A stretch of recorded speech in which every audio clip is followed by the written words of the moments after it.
riyatetkim veki bere Veki caran levaran Stuy xwardikim ber divaran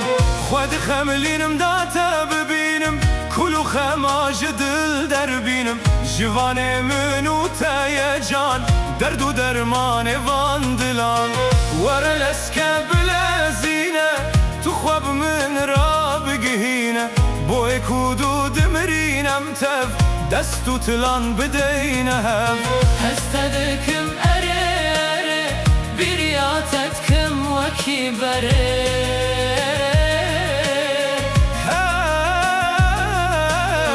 Heste dikim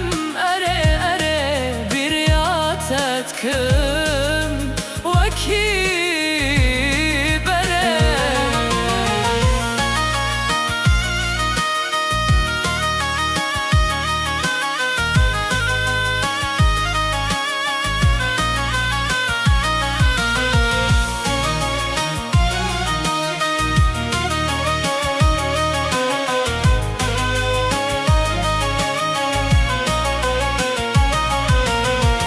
Ez û tu wek du bîndara Pêk ve biçîne şînwara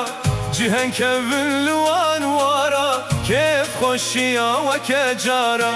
Suzan û îkeng bo bîna xwe Hêviya çêkeng li jîna xwe Di dilê min de bes tu têdayî Tenê tu yî ya min viyayî Tu yî hîviya min bes tu bi tenê Hilbijartî li vê dinê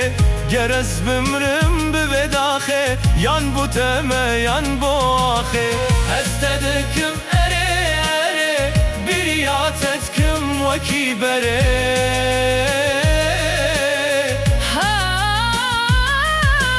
Heste dikim ere ere Biryatetkim vekî bere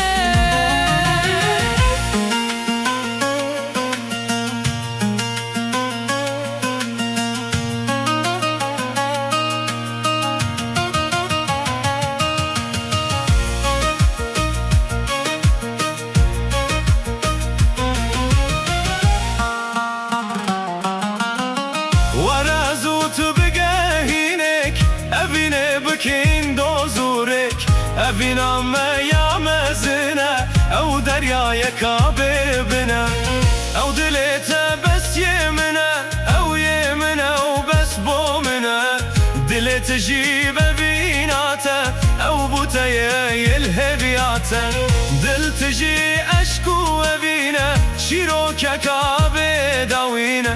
Evîna me bê sinore Deryayek bê bin û bore Heste dikim ere ere Biryatetkim vekî bere